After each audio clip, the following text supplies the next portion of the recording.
ser obligatorio para aquellos que no se han vacunado, ¿no es cierto? ¿Pero me la mandás la pregunta y el número? Sí, doctora. Ya.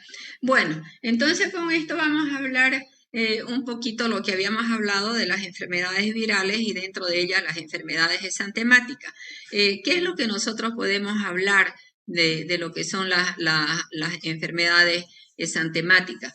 Pues debemos decir que las enfermedades exantemáticas, especialmente durante la infancia, son enfermedades infectocontagiosas que son causadas por diferentes agentes etiológicos. En la gran mayoría de ellos virales, pero también hay algunas bacterianas. En este caso nosotros vamos a hablar de las infecciones virales. Ahora, estas enfermedades exantemáticas tienen una característica muy especial, o por qué la denominamos exantemática o mal llamada cuando hablamos de lo que es los signos clínicos de rash. La recomendación es que no se debe utilizar la palabra rash, pero bueno, no es algo que se nos queda en nuestro lenguaje y permanentemente estamos hablando de un rash cutáneo. Deberíamos nosotros hablar de exantema. Entonces, estos exantemas, ¿cómo podemos definirlo? Como lo que estamos viendo aquí en la lámina, son lesiones eruptivas, entonces son erupciones que aparecen en la piel, son erupciones cutáneas que aparecen de manera súbita y que tienen una distribución amplia y que está formada, estos exantemas está formada o conformada por diferentes elementos. Dentro de los elementos más comunes que nosotros encontramos, vienen a ser los eritemas, las máculas, las manchas, las pápulas, las placas, las vesículas, las ampollas y las pústulas, que generalmente hablamos como si fueran los elementos que conforman las erupciones. Entonces, ¿qué podemos hablar y cómo lo podemos a definir a lo que son los eritemas? ¿Quién? Porque ustedes esto de acá es como un recuerdito de infectología, y han llevado infectología, ¿no ves? ¿Sí? ¿Sí? Sí, doctora. Defíneme qué es eritema.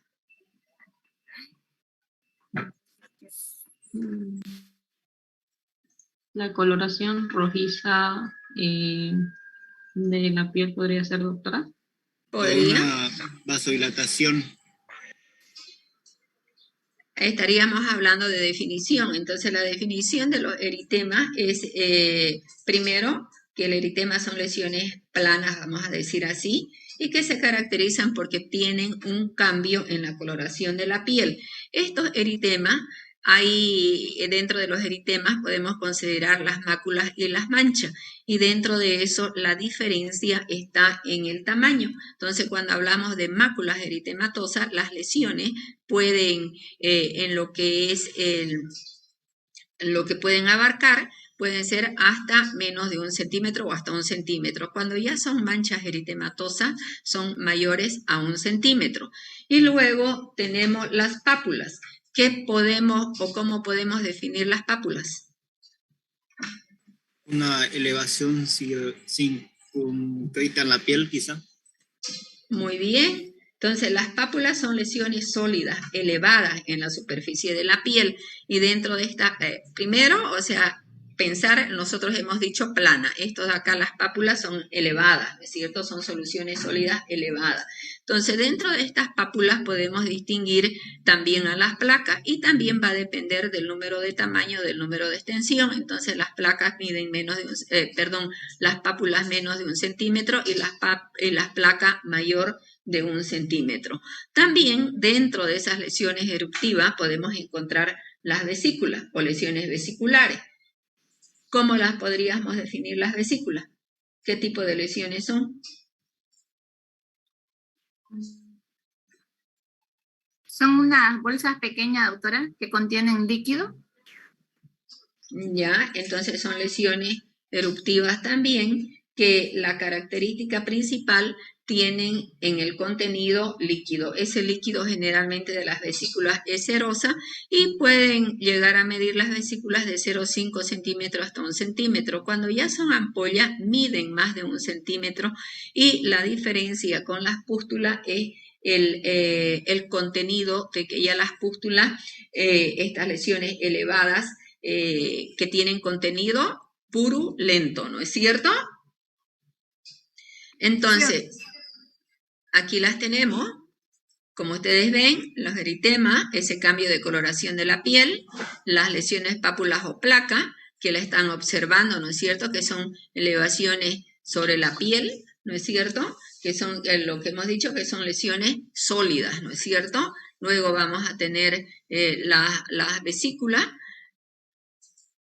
que generalmente tenemos en la varicela, que son los principales elementos que podríamos nosotros constituir. Cuando nosotros empezamos a describir o a ver una lesión exantemática, tenemos que saber aprender a definirla. Y cuando hacemos el examen físico del niño de estas lesiones exantemáticas, debemos ver la característica de las lesiones. Entonces, ¿a qué tipo de lesión elemental corresponde de la que hemos hablado? ¿Cuál es el patrón de distribución? ¿No es cierto?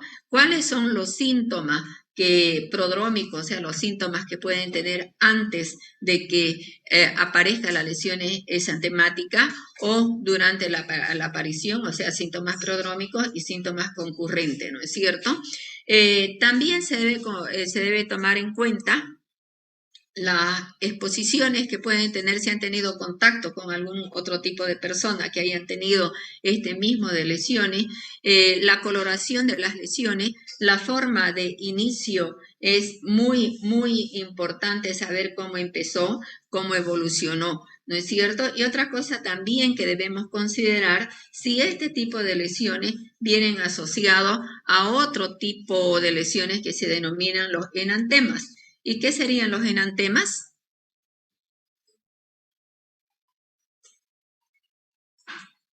¿Dónde aparecen los enantemas?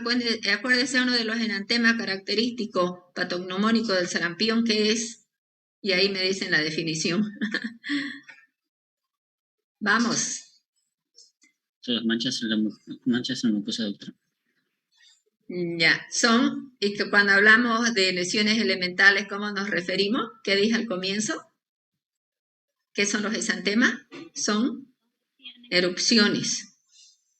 Entonces pero ¿cómo podríamos definirlo al enantema? Son lesiones eruptivas que están localizadas en membranas y mucosas. Esa es la diferencia, ¿no es cierto?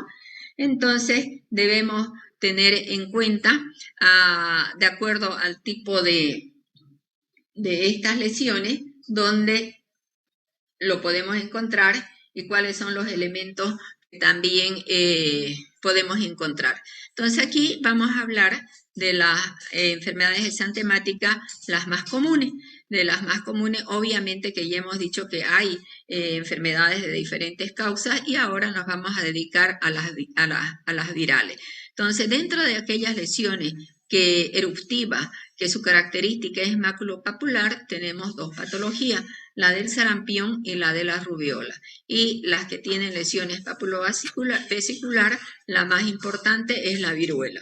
Y como ustedes bien lo están viendo aquí, pues obviamente tenemos diferentes tipos de lesiones. Por ejemplo, una de las enfermedades exantemáticas de origen bacteriano es la escarlatina. ¿Cuál es la causa de la escarlatina? El agente etiológico. Ya hemos dicho que es bacteriano. ¿Cuál es el agente etiológico? Que no lo vamos a ver aquí, escarlatina. Ustedes lo ven en medicina interna, lo ven en infecto. Estreptococo beta hemolítico. ¿De qué grupo? Grupo Del grupo A. Del grupo A, ¿no es cierto? Entonces, fíjense ustedes que tenemos nosotros diferentes tipos de lesiones, de causa de las lesiones eruptivas, ¿no es cierto? Entonces, cuando nosotros inclusive hablamos de estas lesiones eruptivas que estamos diciendo, hay algunas cosas, digo yo, que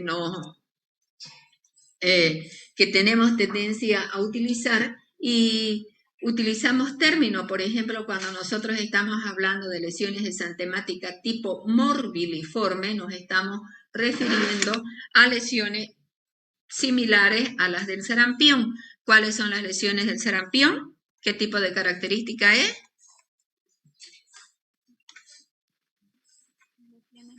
¿Estoy circulando? Maculopapular. Maculopapular. Y cuando nosotros nos referimos a lesiones similares a la de la rubiola, podríamos decir lesiones exantemáticas rubeoliformes, al igualmente que de la escarlatina, ¿no es cierto? Escarlatiniforme, entonces más o menos se utiliza así. Hay algo que también que es muy importante resaltar, que dentro de todas las lesiones también deberíamos valorar el patrón de ellas, o sea, hay lesiones de acuerdo al patrón anular y reticular. Las anulares vendrían a ser aquellas lesiones en forma de anillo. En las reticulares, aquellas lesiones en formas reticulares o de encaje, ¿no? Dice lo que dice la literatura. Entonces, ¿cómo nosotros hacemos el diagnóstico de aquellas enfermedades exantemáticas? Primero, considerar que tenemos que hacer una buena historia clínica. ¿Y la historia clínica comienza dónde? En la anamnesis, ¿no es cierto? Y dentro de la anamnesis sabemos nosotros que tenemos dentro de la estructura de la anamnesis tenemos la afiliación, luego tenemos el motivo de consulta y la historia de la enfermedad actual. Entonces, es importante cuando hacemos nosotros la historia de la enfermedad actual, tomar en cuenta de cómo apareció la sintomatología, las lesiones y lo que hemos dicho, los síntomas previos, se tiene que tomar en cuenta los síntomas concurrentes o concomitantes y además es importante el factor epidemiológico para ver si ha tenido o no ha tenido un contacto con una persona enferma. No nos olvidemos que estamos hablando de enfermedades infectocontagiosas. Luego de que hacemos la anamnesis, pues hacer la valoración a través de lo que es la exploración física. Dentro de la que es la exploración física, tomar en cuenta el tiempo, la forma de aparición del exantema, si tiene prurito, si tiene ardor, si pica o no pica. Y recordando nuevamente que estos tipos de lesiones, estos tipos de erupciones, podemos nosotros hablar que tienen, podemos clasificarlas, las lesiones en primaria y de contenido sólido, ¿no es cierto? Entonces las primarias vendrían a ser aquellas que tienen, las primarias aquellas que tienen contenido líquido, que vendrían a ser las vesículas, las ampollas, todo lo que tiene contenido, ¿no? Las pústulas. Y las sólidas serían, ¿cuáles? Denme 2 ejemplos de sólidas que ya le hemos hablado, que no tienen contenido.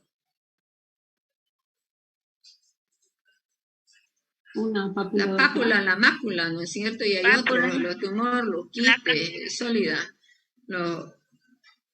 Entonces debemos tomar en cuenta eso. Y con este breve repaso y este breve recuerdo, vamos a hablar de lo que significa el sarampión. Primero, hacer la definición del sarampión. ¿Y cómo nosotros podemos definir al sarampión? Que ya más o menos ya lo hemos hablado. ¿Cómo lo definimos? Ahí lo tienen. Háganme ustedes la definición. ¿Qué tipo de enfermedad es? Son lesiones eruptivas maculopapulares, doctora. Esa es la característica. Es una enfermedad viral infectocontagiosa que se caracteriza por presentar lesiones eruptivas, donde encontramos 2 tipos de lesiones eruptivas que ya hemos hablado. Las exantemáticas, que la vamos a buscar, ¿dónde, queridos estudiantes? Los exantemas, ¿ya? ¿Y los enantemas dónde? Mucosas y membranas. Mucosas y membranas, ¿no es cierto? Fíjense cómo ya nosotros con esa introducción prácticamente todo lo demás como dice mi nieta, es pan comido ese, ¿no? Además tiene una característica muy importante, estas infecciones virales, que hemos dicho de causas virales, son febriles, son agudas y de alta contagiosidad. Cuando nosotros hablamos de sarampión, siempre es bueno recordar que hubo una época antes de la vacunación y después de la vacunación. ¿Cuál ustedes creen que era? ¿Qué pasaba antes de la vacunación?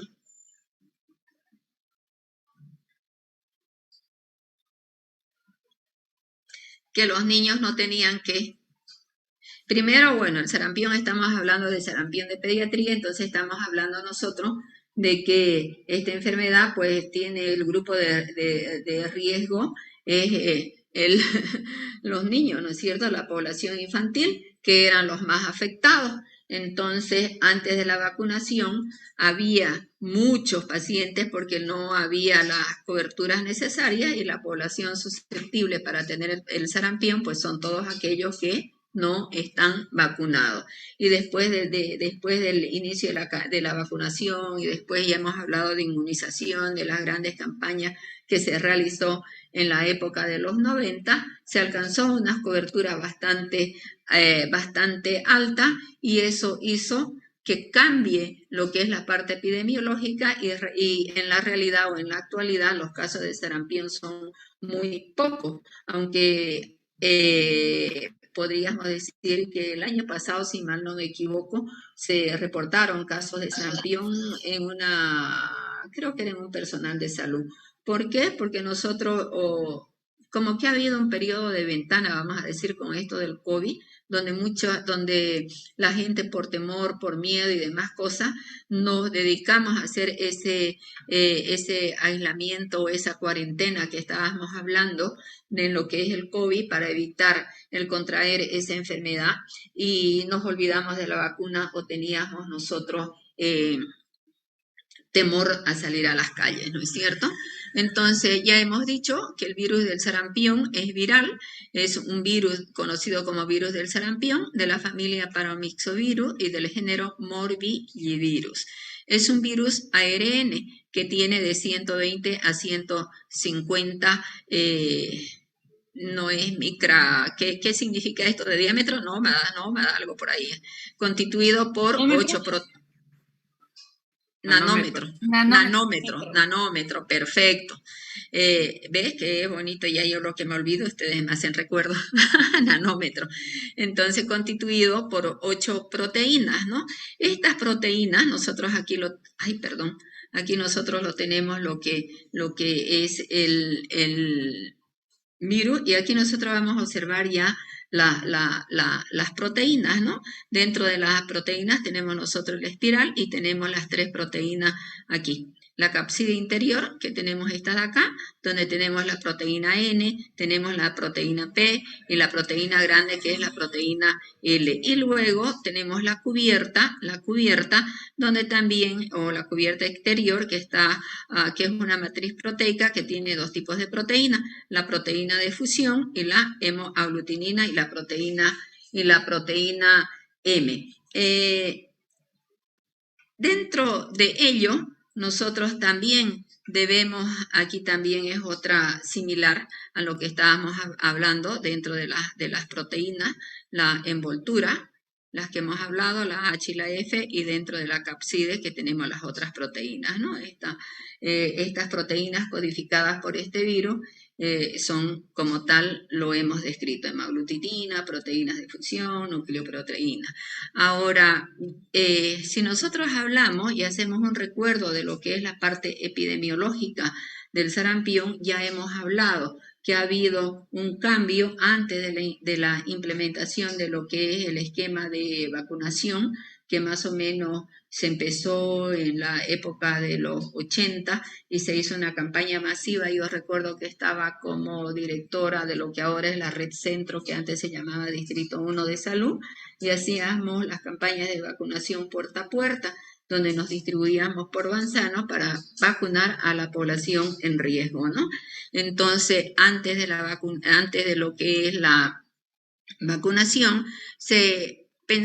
no se pensaba, era la enfermedad más frecuente en la época de los 60 y la mortalidad en mayores de 5 años era del 7%. Sabemos y hemos dicho que está considerada como una de las enfermedades altamente contagiosas, 95%, que es de distribución universal y que actualmente se lo considera una rareza clínica. Nosotros, dentro de lo que es el sistema de control de las enfermedades infectocontagiosas, sabemos que en el Servicio Departamental de Salud tenemos la unidad de epidemiología, que es la encargada de hacer la vigilancia de estas enfermedades.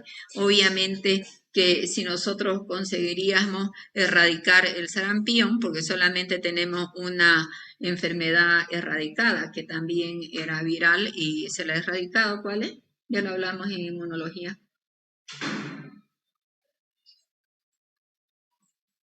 ¿Cuál es? La viruela. La viruela, ¿no es cierto?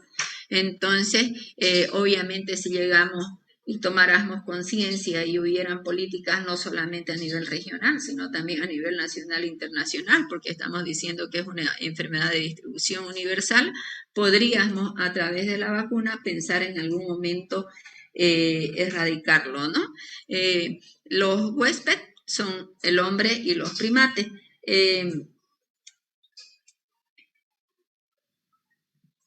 Bueno, entonces, una vez que nosotros empezamos, hemos recordado un poquito de lo que es el sarampión, vamos a ver cómo se transmite el virus.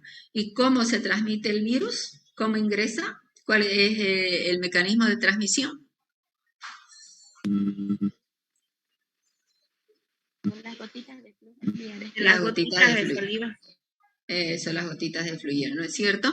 Entonces, nosotros sabemos que dentro de lo que es la patogenia del sarampión, el virus por donde va a ingresar, generalmente ingresa por el epitelio de la mucosa del tracto respiratorio y también la mucosa conjuntival. ¿No es cierto? Entonces, esto ingresa el virus y va a producir la infección del epitelio y se va a producir lo que denominamos nosotros la multiplicación viral. Luego, en el día 1 o en el día 2, el virus va a ir avanzando, vamos a decir así, se va a ir extendiendo y va a llegar al tejido linfoide regional. ¿Qué va a pasar aquí? Se va a producir lo que es la viremia primaria, ¿no es cierto? Entonces, al migrar, como estamos viendo, al tejido linfoide, produce la viremia primaria y dentro de esa viremia primaria, el virus se va a diseminar a todos los órganos del sistema linforreticular y se va a producir la viremia secundaria, ¿no es cierto? Entonces, obviamente, el virus sigue avanzando, se sigue propagando a la superficie de las mucosas, en el epitelio respiratorio, hasta llegar a producir una necrosis celular. Esa necrosis celular va a llegar a formar o a producir una vasculitis de los pequeños vasos. También va a haber un infiltrado linfocitario y formación de las células gigantes que se llaman las células de Warthin-Finkelday. Yo les pregunto y se los muestro para que ustedes hablen y no se duerman. ¿Qué se llaman las células?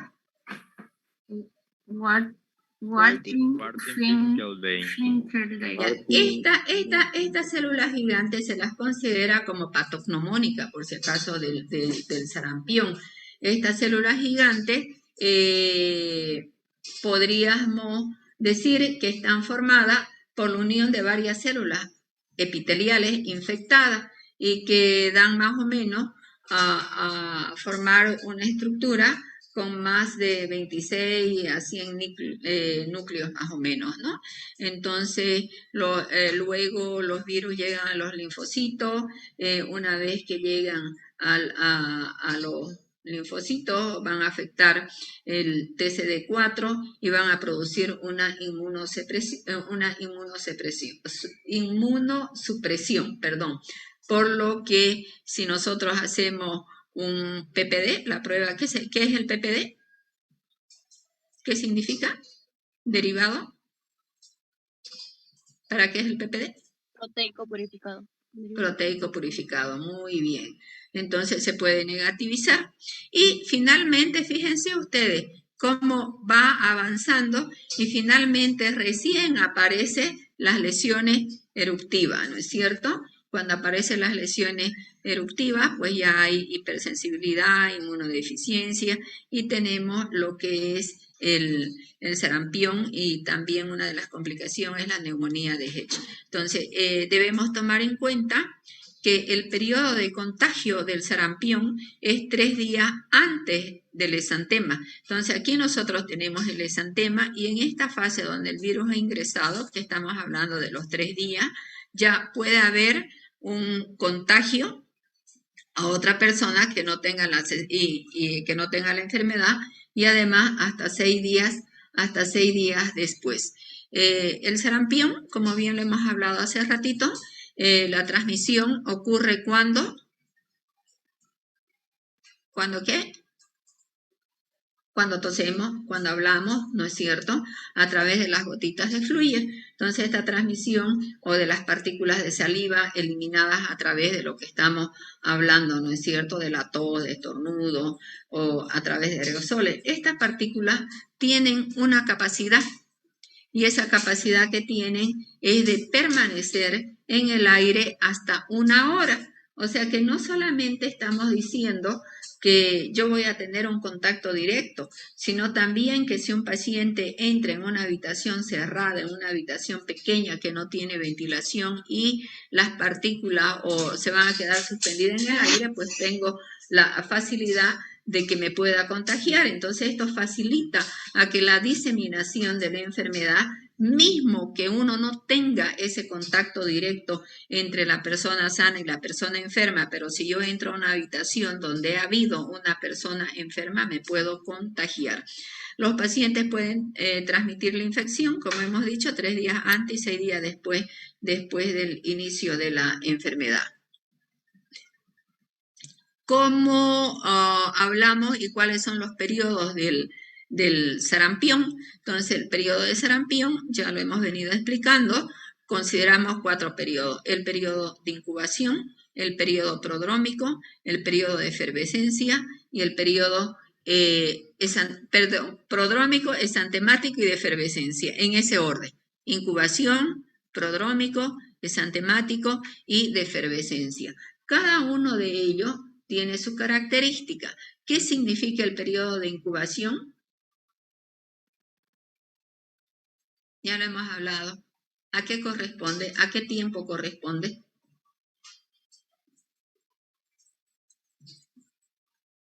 ¿A qué tiempo corresponde? Día 0, doctora. ¿Y qué pasa en el día 0? Es donde se pone en contacto el virus con la secreción biológica, ¿no? de la otra persona, que sería la mucosa, ¿no? Ya sea de la saliva o de la conjuntiva. Ya, el periodo de incubación corresponde al ingreso del virus. Siempre el periodo de incubación es cuando ingresa el virus o la bacteria. En este caso, el ingreso del virus, como bien le decías, a través de las mucosas y su migración hasta que llegue a afectar al tejido linfoide. Ese es el periodo de tejido de incubación. ¿No es cierto? Ahora el periodo de incubación, que es variable. Puede variar de 7 días, 21 días, de lo que se ha tenido el contacto y de ingresar, ya ingresa el virus. Ahora, el periodo prodrómico, ¿qué significaría? Que también se lo llama periodo prodrómico o periodo catarral. ¿Qué significaría? ¿Qué es prodrómico? Donde se presentan signos y síntomas inespecíficos. Antes. ¿Antes de qué? Les estoy marcando. de lo característico de las lesiones eruptivas, ¿no es cierto? Entonces, el periodo prodrómico corresponde al periodo de la viremia secundaria y cuando ya hay la necrosis epitelial. En este periodo prodrómico, la característica es, como decía la compañera, que presenta signos y síntomas que pueden ser inespecíficos, ¿no es cierto? Como cuáles, como la fiebre baja, la conjuntivitis, y además tienen este periodo prodrómico. Es bueno recordar que tenemos algo característico y que también es patognomónico del sarampión, se lo toma como un signo patognomónico. ¿Qué se llama? ¿Cuáles son las lesiones enantemáticas del sarampión? Maculopapular. El enantema. Las manchas de Kopling, doctora. Las manchas de Kopling. Entonces, ¿en qué momento aparecen las manchas de Kopling? Antes de que brote, como decía nuestra gente de nosotros, ¿no? Antes de que salgan las lesiones eruptivas. Es muy difícil encontrarlo, pero sí se lo puede observar y se los puede verificar, casi diríamos nosotros aproximadamente un 50, un poquito más por ciento de los pacientes. Entonces, lo volvemos a repetir, estas lesiones enantemáticas son consideradas patognomónicas del sarampión. Y luego tenemos el periodo exantemático. Entonces, ¿cuál sería el periodo exantemático? ¿Cuál sería la característica? La aparición de las lesiones, las erupciones, ¿no es cierto? Sí. Entonces, la aparición de las lesiones exantemáticas. ¿Qué tipo de lesiones son?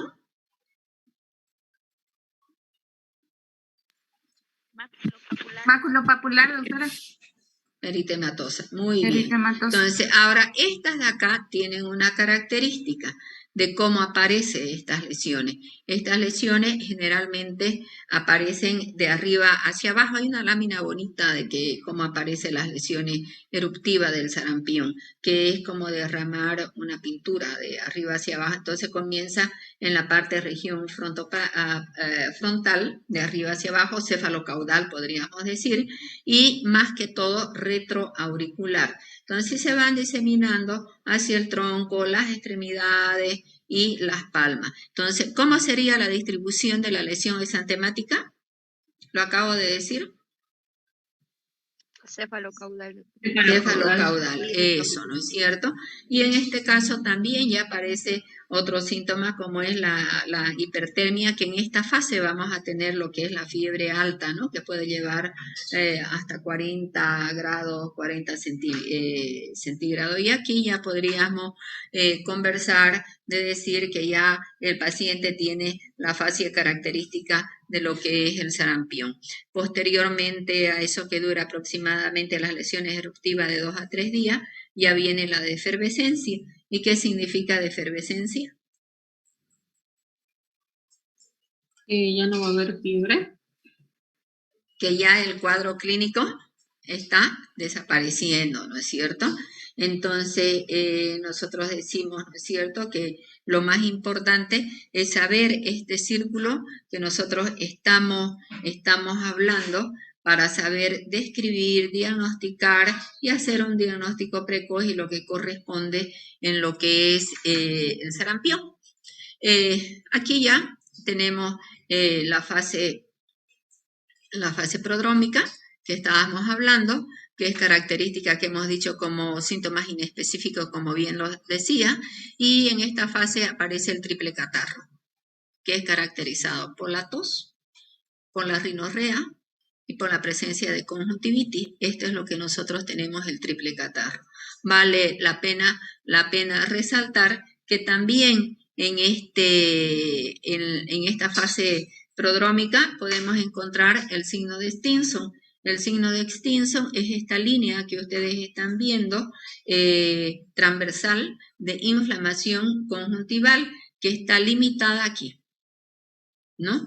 Que está limitada a lo que es el margen del párpado y que es de tipo hemorrágico, ¿no? A veces le dicen, mira, tu ojo parece sangre, ¿no es cierto? Entonces, ya hemos hablado que también tenemos la fiebre, pero que no es elevada, las manchas de Copley. Aquí tenemos las manchas de Copley, que las manchas de Copley son las lesiones esas que semejan a unos granitos de sal, dicen, ¿no? O de arroz blanquecino que están en la mucosa, ¿no es cierto? Posteriormente a ello, tenemos ya la fase exantemática, la fase eruptiva, que se caracteriza ya por la erupción, y donde ya hemos hablado, ¿no? Que como aparece la fiebre aumenta en forma súbita, tenemos ya las lesiones típicas o el exantema típica, maculopapular o máculo eritematoso, la distribución de arriba abajo cefalocaudal. El primer día esto es importante detrás de los pabellones retroauricular y que se extiende a la frente y cara. Y comienza a avanzar de arriba hacia abajo. Algo que es muy importante es que cuando ustedes hacen la digitopresión, estas lesiones, estas manchas se borran. Entonces, y también considerar, como aquí vemos, que las lesiones en casos graves son confluentes, aquí, en estas partecitas de acá, ¿no? Posteriormente ya la erupción palidece y ya cambia el color a parduzco. Y aquí les decía cómo es lo que vemos nosotros, la distribución de estas lesiones exantemáticas, cómo se distribuye, es como que echarse una pintura, ¿no? de arriba hacia abajo. Miren la característica, cómo va apareciendo hasta que llega a afectar todo el cuerpo y de la misma manera también va desapareciendo. Es la cronología de la aparición y de la desaparición del exantema.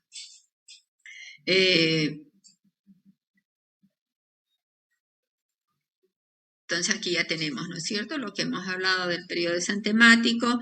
Algo también que vale la pena resaltar es que este exantema no es pruriginoso y tiene la característica de que son lesiones descamativas. Fíjense ustedes en esta imagen cómo son descamativas, ¿no? Y todos estos síntomas empiezan a desaparecer. Son variables los síntomas, ¿no? Son rangos que uno voy entre 5, entre 7 días. Entonces, una vez ya tenemos el periodo de exantemático, tenemos el periodo de efervescencia, donde ya las lesiones se van desapareciendo, tienden a desaparecer 5 a 7 días, cambian de color a la pigmentación perduzca, de escama, y bueno, ¿no? Normalmente no debería haber fiebre. Entonces, si nosotros comenzamos que el paciente nuevamente tiene fiebre, tendríamos que pensar que se nos está complicando, ¿no? En esta lámina de acá lo tenemos ya los síntomas principales, fíjense ustedes, y tenemos los 4 periodos. Periodo de incubación, como les he dicho, esto es variable, va a depender del libro de la literatura que uno le dice, los periodos prodrómicos, periodo exantemático y periodo de convalecencia. Esto de acá lo hemos sacado de esta revisión del 2020, que me gustó mucho cómo vemos la cronología en relación a los días de la enfermedad. Entonces, por ejemplo, vemos la temperatura, que en el periodo prodrómico ya esquemático, ¿no es cierto? Que hemos dicho que la temperatura no llega a tener una temperatura alta, pero ya en la fase prodrómica pueden llegar a los 40 grados, fíjense aquí. El exantema, entonces el exantema aparece en la fase exantemática. En la fase prodrómica que tenemos, la mancha de Copley, y fíjense el tiempo que dura las manchas de Copley. Aquí miren, dura ¿cuántos días? Aquí tenemos 1, 2, 3, 4 días y desaparece. Por eso es lo que es difícil que nosotros podamos tener mucha suerte, ¿no es cierto?, que lo podamos encontrar. La conjuntivitis, que también lo tenemos en el periodo prodrómico, la tos, la rinorrea, y bueno, los síntomas más importantes que podemos tener. Fíjense que la tos también es como una sintomatología residual, ¿no?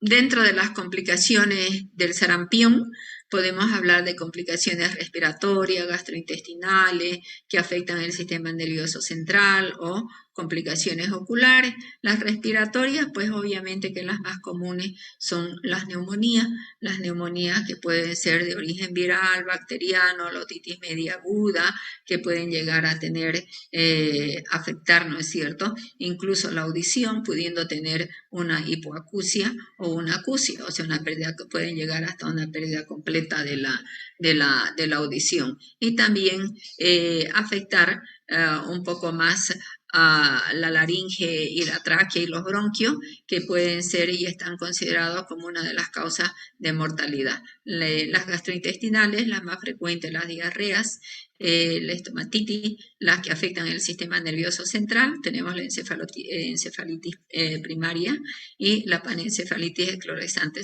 aguda y también convulsiones. Y la ocular, la queratoconjuntivitis, que puede causar ceguera por deficiencia de vitamina A.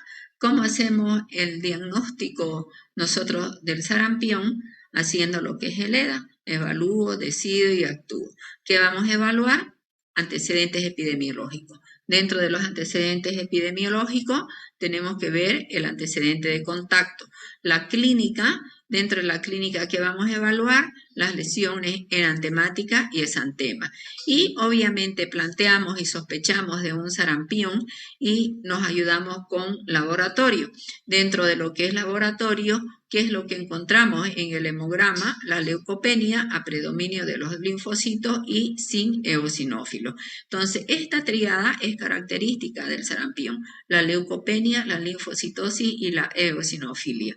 Dentro de las pruebas, vamos a decir, de laboratorios, tenemos las pruebas serológicas, tenemos también los cultivos, tenemos la reacción de cadena en polimerasa, que la reacción de cadena en polimerasa, pues realmente siempre la sensibilidad y la especificidad es muy alta. ¿Qué podemos decir del cultivo y de qué podemos hacer y qué podemos cultivar? Podemos cultivar todo tipo de secreción, desde la secreción nasofaríngea, la secreción conjuntival, el hemocultivo e inclusive el cultivo de orina. Nada más que es muy difícil conseguir hacerlo. Aquí no tenemos de repente las condiciones para buscar los cultivos buscando el virus del sarampión. Entonces, ¿qué es lo que más se utiliza? La serológica. Y dentro de ella es buscar los anticuerpos específicos, ¿no?, para el sarampión. Es decir, el anticuerpo IgM, que se recomienda hacerlo 2 a 3 días después del exantema, y que la sensibilidad, como ustedes lo están viendo aquí, es bastante alta. Prácticamente se habla de que la sensibilidad de estas pruebas aproximadamente son un 100%.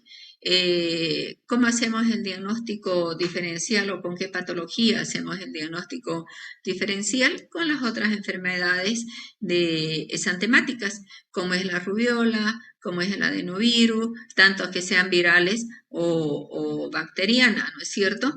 Y otra cosa que es muy importante también es tener el diagnóstico, tenerlo siempre presente. Es muy raro con la enfermedad de Kawasaki. ¿No es cierto que la enfermedad de Kawasaki, como ustedes saben, es una vasculitis que puede comprometer la parte cardíaca, puede llegar a comprometer las arterias coronarias? Y bueno, tratamiento, yo recuerdo de verdad como una experiencia particular en el caso de mi hijo, que ahora ya tiene 30 años, no era así un Kawasaki, aquí le diagnosticaron un Kawasaki, era ya hasta el nombre me he olvidado, de Henoch, que es otra vasculitis, ¿no? Y aquí estábamos todos haciendo juntas y juntas, le estoy hablando de hace 30 años atrás. Entonces es bueno tomar en cuenta que estas enfermedades, estas vasculitis, tienen la característica de presentar la misma sintomatología: fiebre prolongada, de tener el exantema, la inflamación, linfoadenopatía, y pueden causar, como estamos hablando de una vasculitis, pueden causar inflamación de las arterias, y generalmente una de las arterias que se ve más afectada es las arterias coronarias. Entonces, que inclusive pueden hasta pensar que podrían llegar a producir un infarto del miocardio. Entonces hay que pensarlo, ¿no? Pero obviamente que el diagnóstico diferencial más común con el que debemos nosotros pensar, y lo más frecuente, digo, siempre empecemos con lo más conocido, es la rubiola, ¿ya? Ahora, ¿cómo se hace el tratamiento del sarampión? En 2 fases, profilácticamente, o sea, es decir, para evitar la infección, y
que tiene los anticuerpos por traspaso de la madre.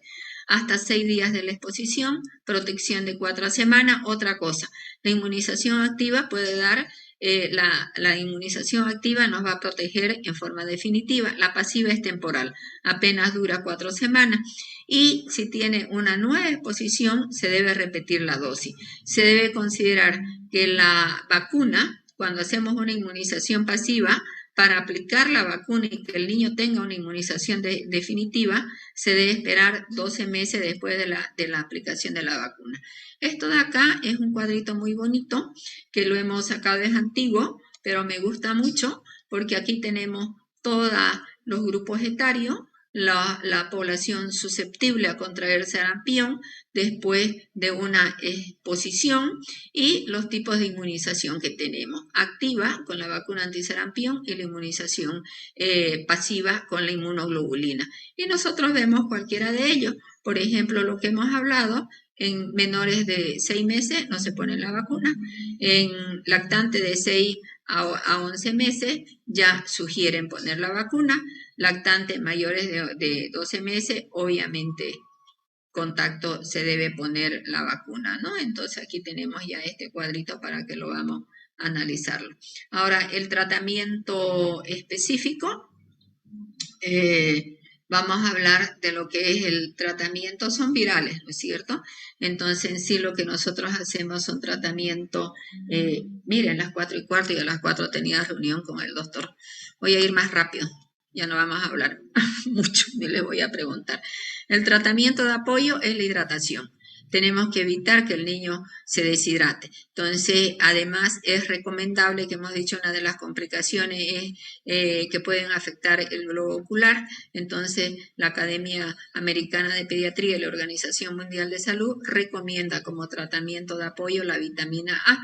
Entonces, la vitamina A, ¿cuál es el objetivo? Evitar el estroma de córnea. Entonces, aquí tenemos las dosis en mayores de 1 año, 200.000 unidades, una sola dosis, vienen en perlita. De 6 meses a 1 año, 100.000 unidades internacionales, y de 6 meses o menores de 6 meses, 50.000 unidades internacionales.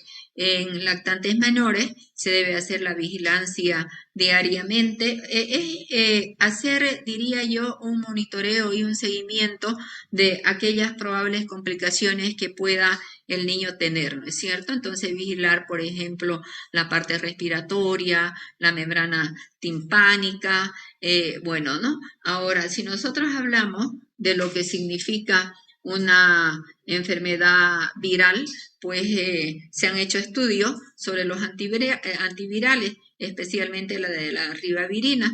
Entonces, in vitro, se ha observado que el virus del sarampión es susceptible a la ribavirina. Puede administrarse por vía venosa y en aerosol.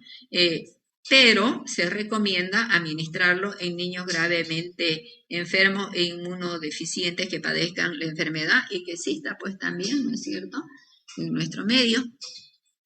Aquí tenemos ya la vacuna, que no vamos a hablar, solamente los efectos de la vacuna, las contraindicaciones que ya hemos hablado.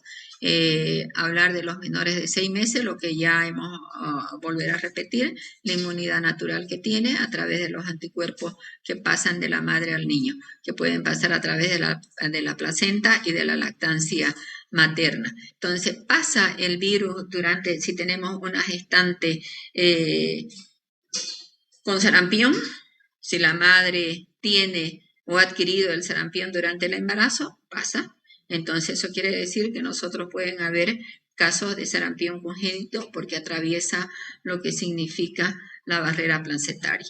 El tipo de inmunidad que confiere, ya lo hemos hablado, la inmunización, una inmunidad definitiva, ¿no es cierto?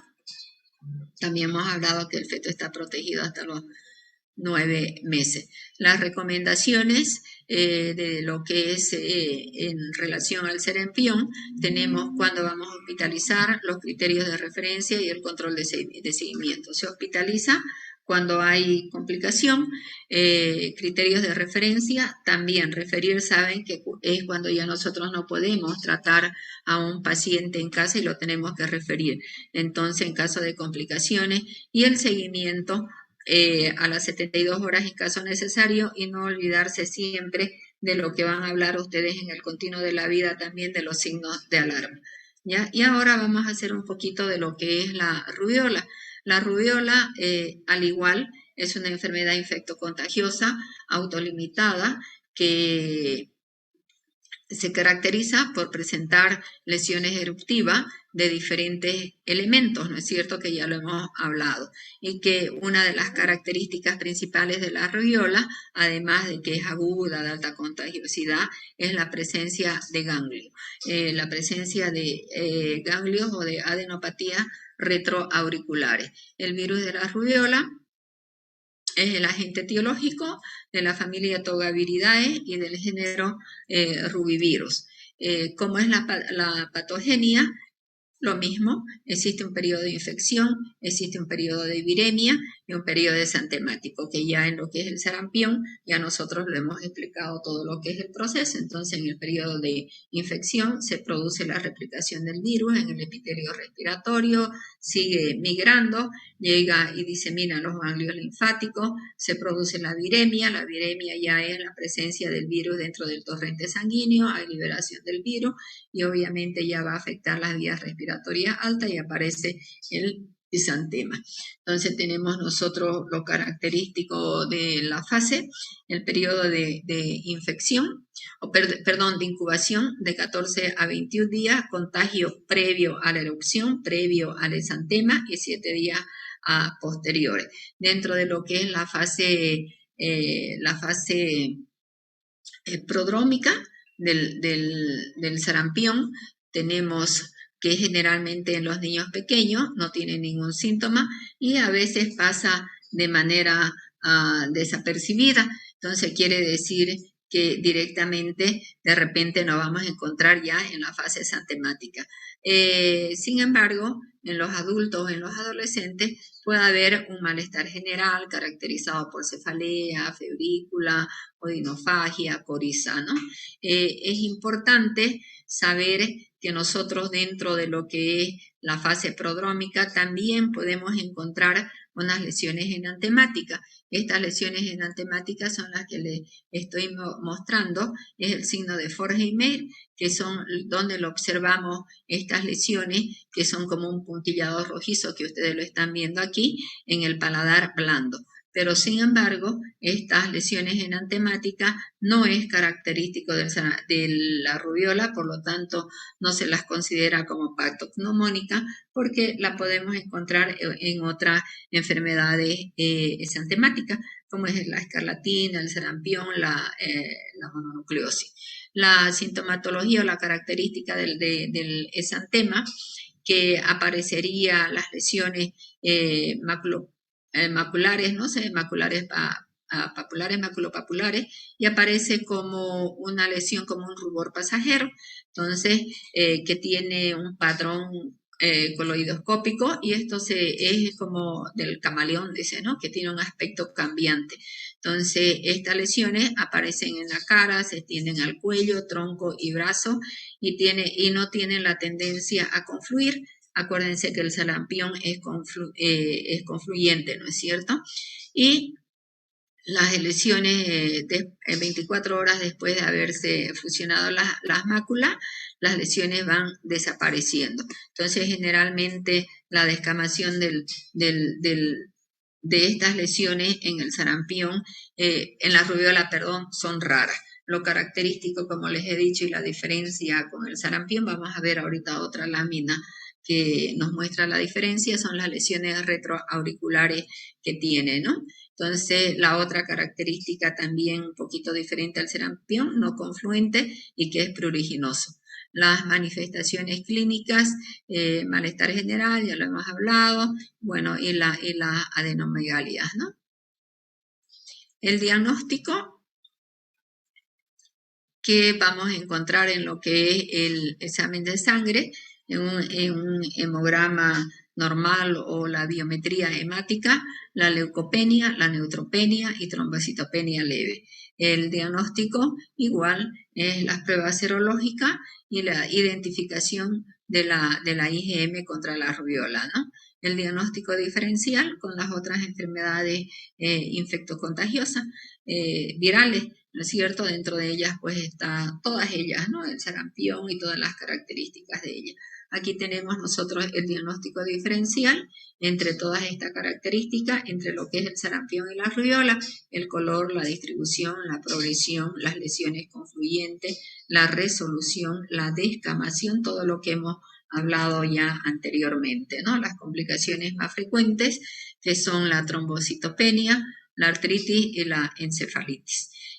Hablar que dentro de las encefalitis tenemos la postinfecciosa, que aparece después de una rubiola aguda, y la panencefalitis. que es progresiva y es una enfermedad degenerativa después. Dentro de la rubiola no podemos volver a repetir lo que hablamos, creo yo, cuando hablábamos del TORCH.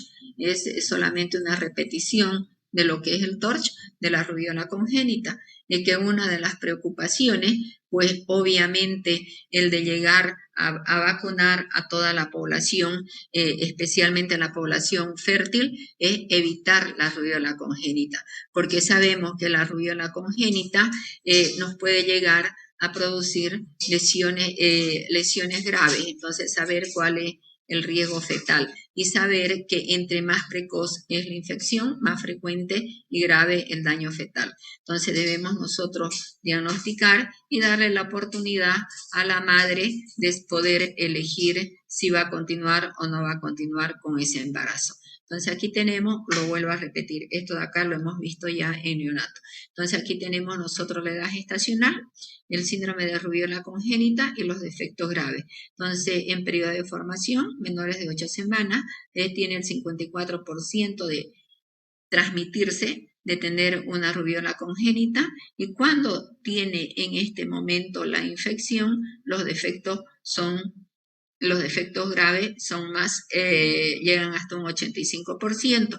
A medida que las semanas de gestación pasan, la probabilidad de tener el síndrome de rubiola congénita obviamente es menor, ¿no? Y también la probabilidad de tener los defectos graves. Dentro de lo que son las manifestaciones clínica de la rubiola congénita, tenemos manifestaciones neurológicas, oftalmológicas, hematológicas. Dentro de las neurológicas tenemos la característica que es la microcefalia, y sabemos nosotros que todo recién nacido que tiene una microcefalia nos obliga a que nosotros notifiquemos ese caso y obviamente vengan a realizar lo que son las pruebas, la serología para tratar de diagnosticar la rubiola congénita, porque sabemos que el daño neurológico que tiene va a ser bastante grande, ¿no? Manifestaciones generales, puede ir en retraso del crecimiento, desencadenar un parto prematuro, un aborto, inclusive una muerte neonatal. Las oftalmológicas son las cataratas, las afectaciones oculares, cataratas, corioretinitis, glaucoma, anemia hemolítica, y aquí tenemos lo más característico de la rubiola congénita, el síndrome de Greve, que son los 4 órganos más afectados: oído, sordera, uni o bilateral, cataratas, ojo, cerebro, microcefalia y corazón, que es la persistencia del conducto arterioso. Entonces aquí tenemos la hipoacusia, aquí tenemos nosotros la catarata congénita, defectos oculares, y obviamente lo más grave, el tratamiento específico para la rubiola no existe. Entonces, ¿qué es lo que hacemos? Tratamiento de soporte, hidratación, evaluar el trabajo multidisciplinario que se tiene que hacer, o sea, estimulación precoz. Y la prevención siempre son las inmunizaciones, ¿no es cierto? Entonces, la gestante y sobre inmunización en la prevención, pues hay bastante literatura, ¿no? Entonces, primero se debe hacer el diagnóstico durante la gestante, ver si la madre... Lo ideal es que uno no puede correr el riesgo. Ustedes, queridas estudiantes, no pueden y no deben correr el riesgo. Todas deben tener ya, si pudieran hacerse, por ejemplo, una serología para saber si tienen o no tienen anticuerpos, deberían hacerlo. Y si no, hacerse vacunar. Entonces, aquí si el resultado es positivo, la madre está inmune. Pero si es negativo, tenemos que pensarlo, ¿no es cierto? El embarazarse.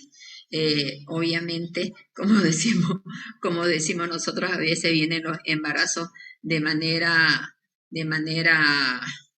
inesperada, vamos a decir, ¿no? Pero creo yo que ya a estas alturas de la vida, cuando uno se va a embarazar, debe hacerse un chequeo y ir prepararse para un embarazo, ¿no? La prevención, tomar en cuenta lo que estamos hablando, siempre tener asesoramiento dentro de antes del embarazo, y más que todo, pues cuando ya uno, si es que sospechamos que hemos tenido contacto con una persona enferma, y hacer el monitoreo a través de las pruebas serológicas. La vacunación, que ya lo hemos hablado, es lo mismo del sarampión. ¿no es cierto?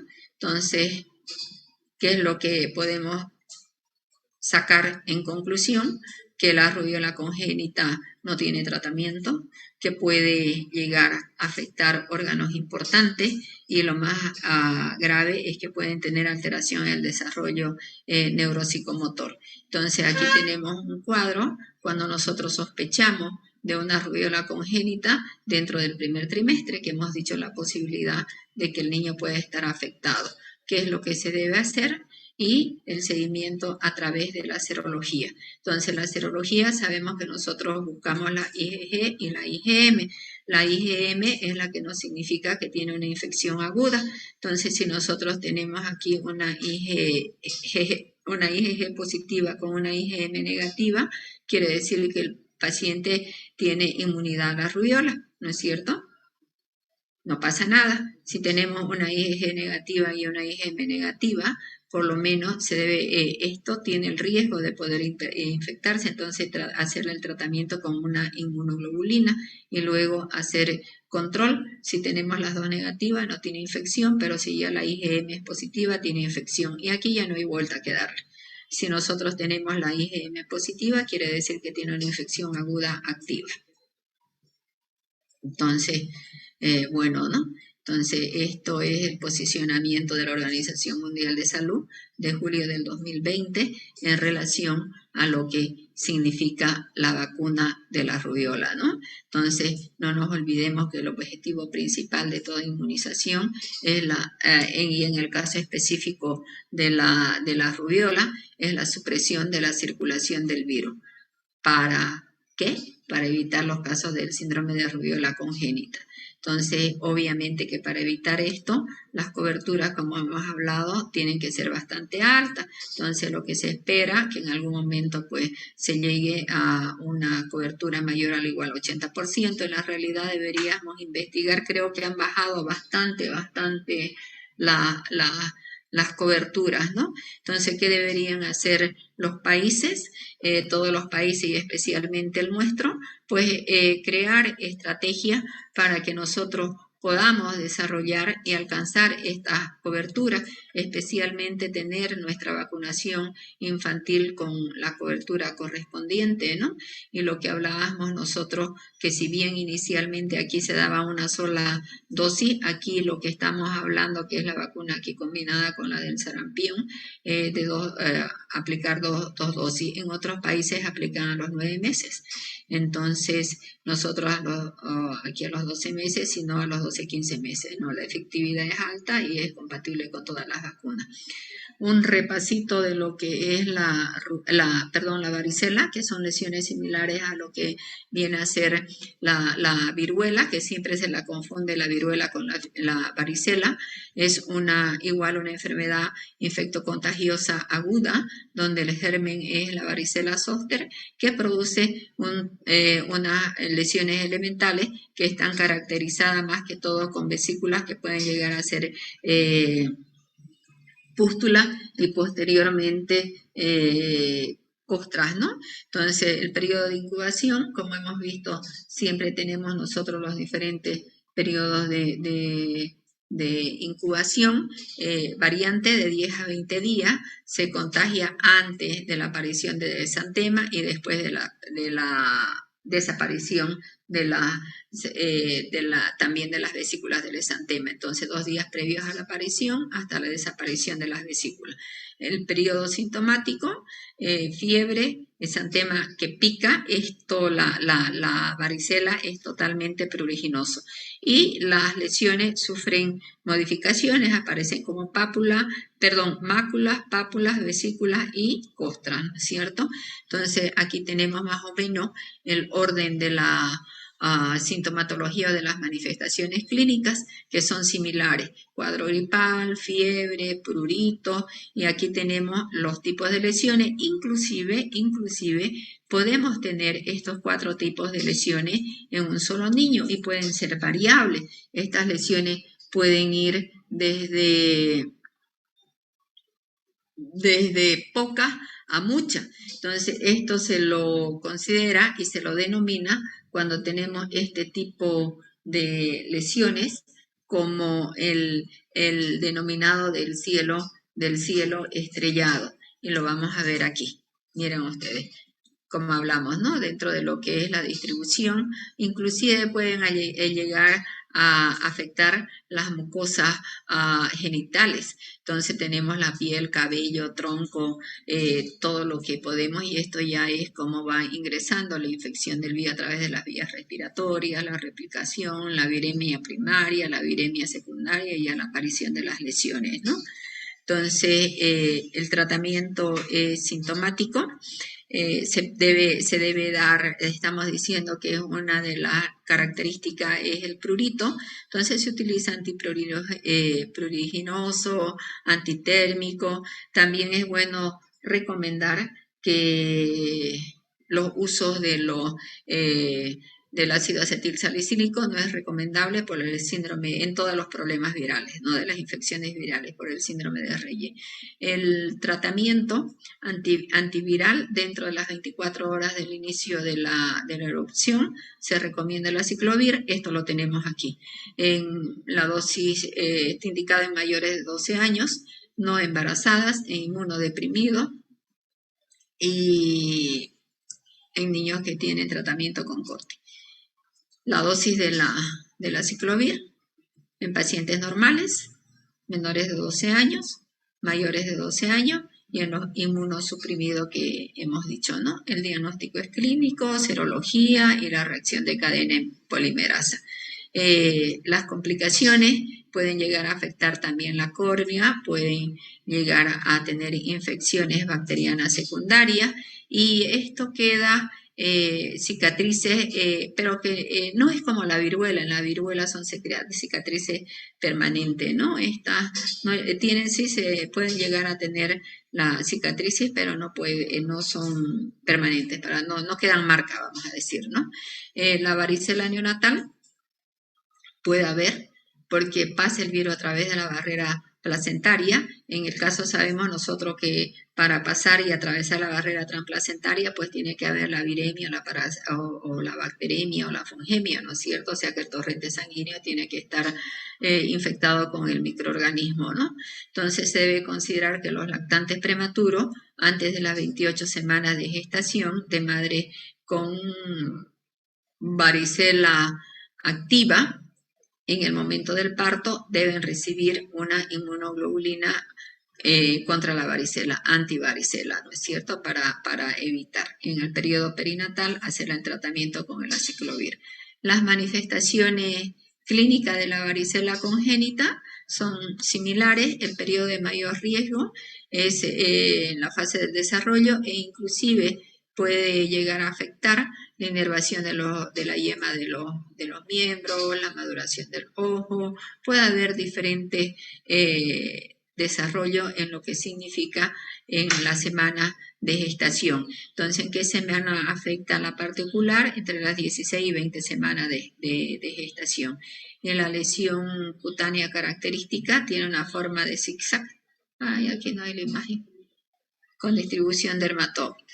Entonces aquí tenemos, por ejemplo, este es un síndrome de rubiola congénita, que ustedes se fijan lo que tiene las alteraciones de lo que es la parte ósea, ¿no? Lo que son las extremidades. Entonces las lesiones cicatrizales, en el tallo óptico, las lesiones que afectan el globo ocular, las microcefalias, la hipoplasia de las extremidades, aquí. En este de acá, ¿no es cierto? Los defectos motores, sensitivos, que son defectos de la rubiola congénita.